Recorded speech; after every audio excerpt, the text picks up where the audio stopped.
Ang ating bato ay taga-filter ng toxic product sa ating katawan. Kapag sira na ang ating bato, ang basura sa ating katawan ay naiipon at nagiging sanhi ng mga komplikasyon. Kaya naman, kapag ikaw ay nagpa-dialysis, ang mga excess fluid at waste product ay nasasala. Kaya ikaw ay maaaring lumakas na muli. Kapag tayo ay nagpa-dialysis, nababawasan ang pagsusuka at pagsakit ng ulo. Nawawala din ang manas at hingal dahil natatanggal na ang dumi sa inyong katawan.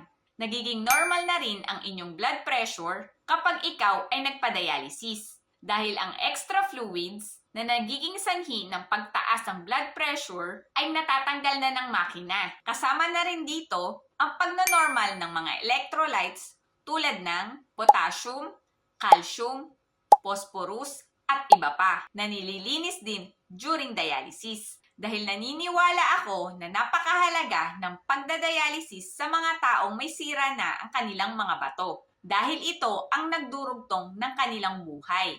Dahil ang kalaban natin dito ay ang mga life-threatening complication na maaaring maranasan ng isang taong hindi pa nagpapadialysis. Sa kadahilan ng unti-unting nilalason ang kanilang dugo dahil sa toxic product na naiipon sa kanilang katawan na nauuwi sa emergency dialysis.